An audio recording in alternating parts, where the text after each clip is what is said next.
Imagine this. You're one of the richest men in the world, and you're living in a tropical paradise where basically you own half the island. You have a mansion overlooking the ocean, powerful friends, a seat at the top of high society. And then one morning, your closest friend walks into your bedroom and finds you brutally murdered. Your skull has been crushed, your body has been set on fire, but for some reason, the flames never spread. And strangest of all, feathers have been sprinkled over your burnt skin. And just like that, your life, your empire, vanishes in the most mysterious, gruesome, and scandalous murder the Caribbean has ever seen. That's exactly what happened to Harry Oakes, a billionaire who left everything behind to start a new life in the Bahamas, only to end up dead in his own bed, in a case that remains unsolved to this day.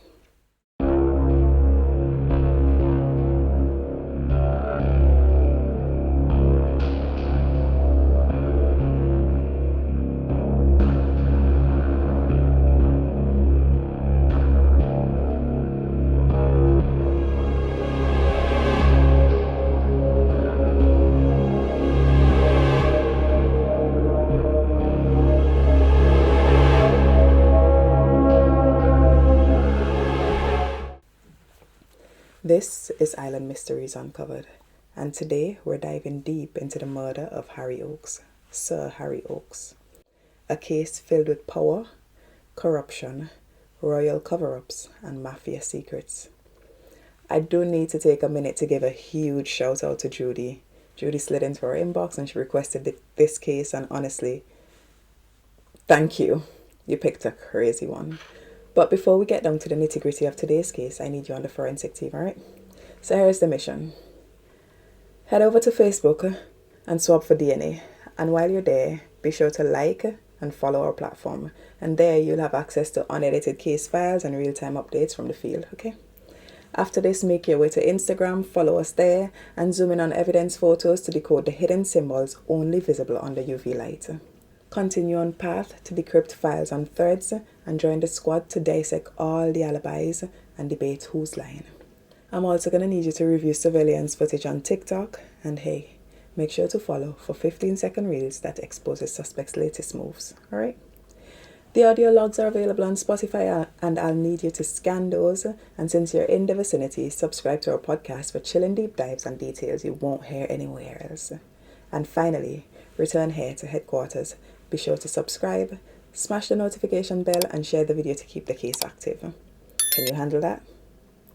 Remember, new evidence drops across our platforms daily, and if you skip one, you just might miss the clue that breaks the case. Tonight's mystery: a billionaire is murdered, and he has a few powerful enemies. So who was it? Now, Harry was born in 1874 in Maine, USA.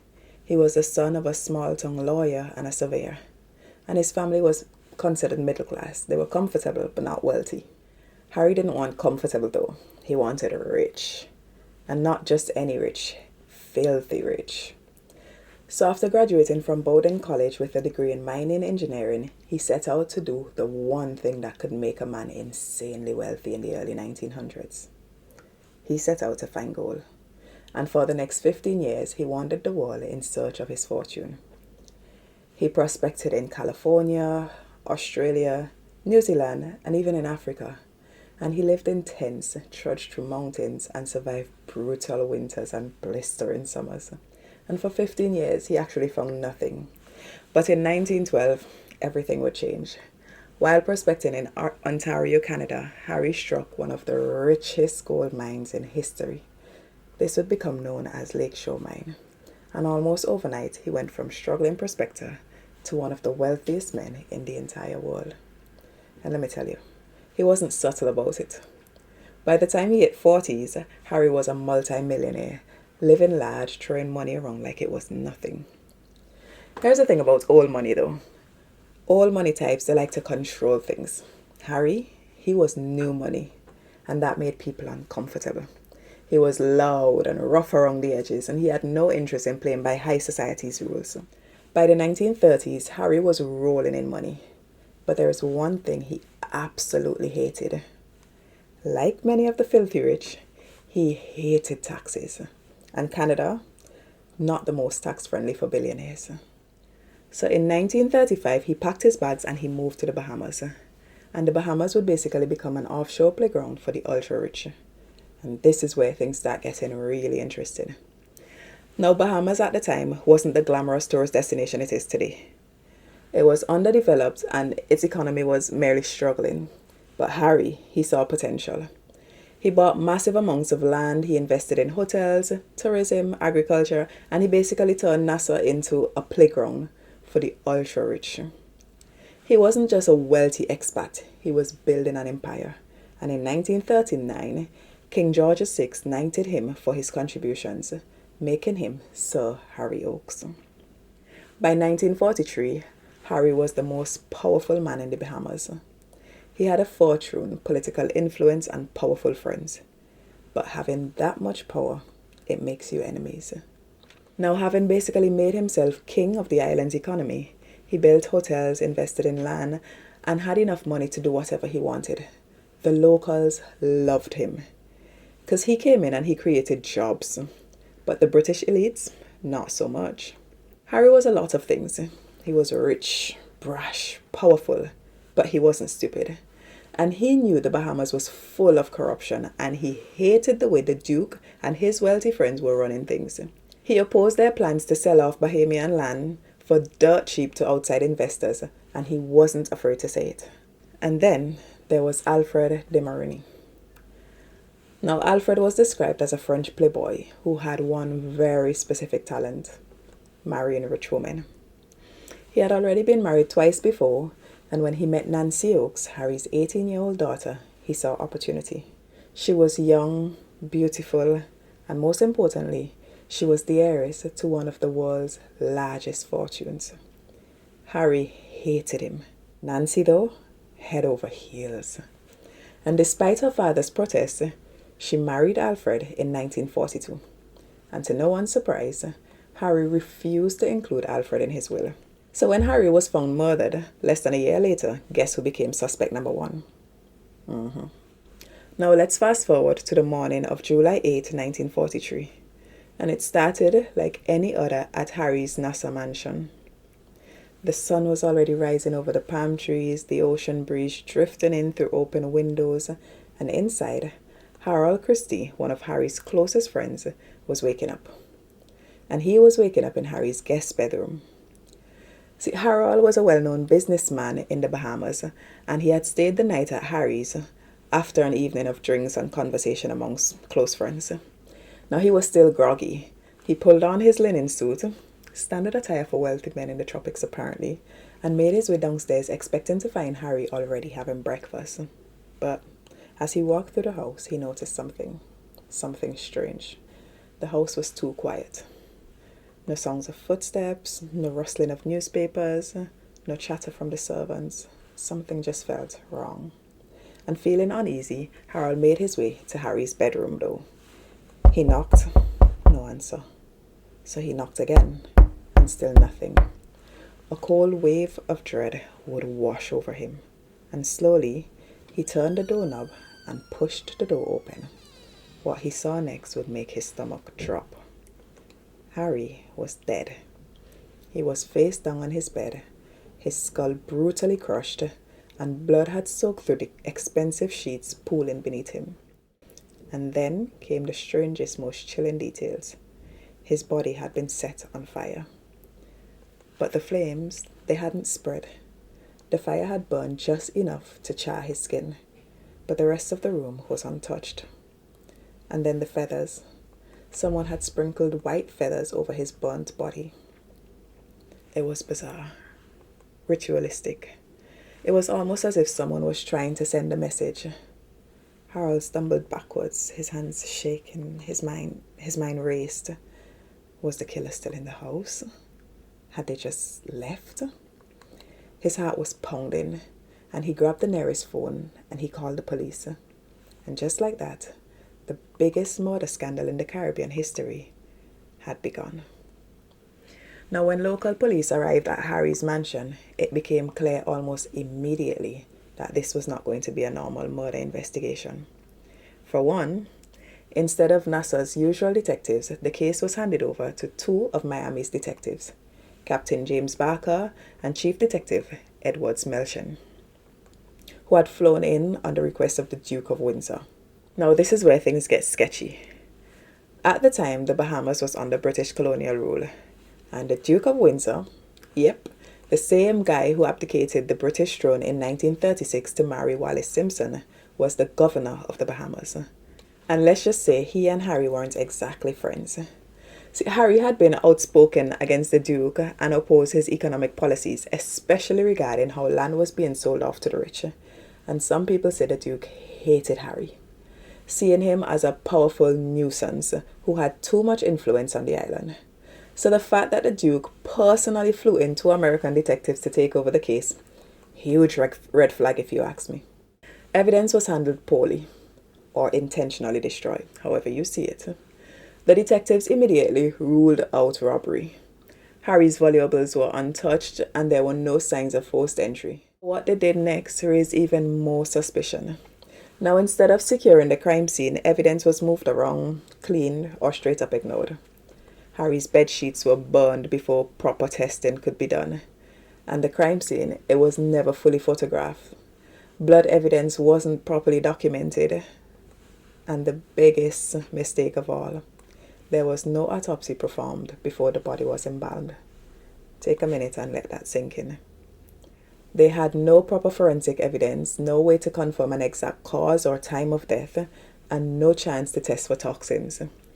It was almost as if someone actually wanted the evidence to disappear. But even with the mess they made, one thing was clear. Harry's death, it was not a random attack. It was personal. And with the investigation already compromised, the detectives didn't waste time before naming a suspect. And who did they point the finger at? Alfred. Now remember we mentioned Alfred previously, who had married Harry's daughter. So he was a 34-year-old French playboy, and he had a reputation for being charming, arrogant, and reckless. But most importantly, he was Harry's son-in-law, and Harry hated him. Harry thought Alfred was only after Nancy's inheritance, and he disapproved of their marriage from day one. He refused to include Alfred in his will, and when Harry was found dead, Alfred immediately became suspect number one. The evidence was weak, though. Now, the police's entire case rested on one piece of evidence, a single fingerprint on a screen near Harry's bedroom. That was it. That was all the evidence it took for them to charge Alfred. There was no physical evidence tying him to the murder itself, no blood on his clothes, no witnesses placing him at the crime scene, and yet the detective arrested him and charged him with murder. His trial was honestly a media circus. That's the best way to put it. So it was held in October of 1943, and the courtroom was packed with journalists, socialites, and government officials. But the case against Alfred was laughably weak. His defense team tore apart the evidence. The fingerprint, easily explainable. He had visited Harry's home many times. He was his son-in-law. The crime scene, poorly handled, and the investigation clearly corrupt. And the motive, they failed to produce. Now Nancy, Harry's daughter, she stood by Alfred the entire time, and she refused to believe that he had anything to do with it. And if he was after Harry's money, he wouldn't have gotten any anyway. Harry's will specifically excluded him. So after 2 hours of deliberation, the jury found Alfred not guilty. He was immediately deported though, but he was deported a free man. And with Alfred acquitted, the biggest question remained: who killed Sir Harry Oakes? Now, these were the leading theories. The mafia did it. So Harry had business ties to the mobsters, especially through his casino investments.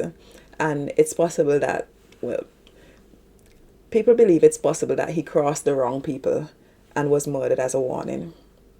But a warning to who? See, many of the references, the sources that we used to research, find this was a plausible option as The staged crime scene looked like a warning. The fire, the feathers, they believe it could have been potentially symbolic. And the mafia had the power to cover up the crime. But again, a warning to who? Harry was practically top of the food chain. And the other option was the Duke of Windsor ordered it. Now remember, the Duke hated Harry. And as governor, he had the power to suppress the investigation. Why this makes sense? So, immediately after the murder, the Duke flew in outside detectives. The crime scene was intentionally compromised, and he had political and financial reasons to eliminate Harry. The final suspect, based on people's beliefs, was Harold Christie. And he was Harry's best friend. He was the one that discovered the body on the morning. So he did have a lot to gain, and some say he was in deep financial trouble. And he may or may not have been involved in a shady deal that Harry refused to support. So this could potentially make sense because he stayed the night at Harry's house and he was the one to discover the body. Could he have let the killer in maybe? Or maybe he did it and he acted surprised after? I don't know. But he did have a major financial stake in Harry's business, and there isn't any hard evidence tying him to the murder. There isn't any form of cover up from his side as far as we know. It just seems as though he spent the night at his friend's house and woke up and found him dead. But then there's the question of he didn't hear anything, didn't see anything. And on the flip side of that, I'm thinking from a perspective of living in a 2 or 3 or even a 4-bedroom house where everything is close, but he lived in a mansion, and they were drinking the night before, so maybe he was out cold, maybe his bedroom was quite far away, who knows. Bottom line is, to this day, the murder of Harry Oakes remains unsolved. Alfred was acquitted, no one else was ever charged, and the case was basically quietly buried. So after this, Harry's children, they moved away. Alfred and Nancy divorced, and the Bahamas went on as if basically one of the most shocking murders in history never actually happened there. So if you're looking for more details on this case, if it really caught your attention and you'd like to go a bit more in depth than we were able to, there are some good books that you can use to get, and one of those books we used during our research for this case. So there is Murder Midas, a detailed book on the murder and the corruption behind it. There is Who Killed Sir Harry Oakes, and we use this one. It's a classical book and it covers all the theories. It's really good. And there is Passage to Marcel, and this one is a movie and it is allegedly inspired by the true events of the murder. Alright guys, so that wraps up today's episode. You guys have been engaging in the comments and we've really been enjoying your engagement over the last few videos. Really love that. You've highlighted some key points and some theories, and I really enjoyed your discussion. Alright, we look forward to hearing your theories on this one, and as usual, don't forget to like, subscribe and share. Hit the notification so you stay notified when our videos upload, okay? Remember to follow us on our social media platforms, and we're available on all your favorites. So we are on Facebook, Instagram, TikTok, Threads, and of course, we are now on Spotify. So don't forget, you can even stream us on the go. Thank you for tuning in, and see you in the next episode, where we unpack the human sacrifice cult murder in Jamaica just a few years back. See you next week.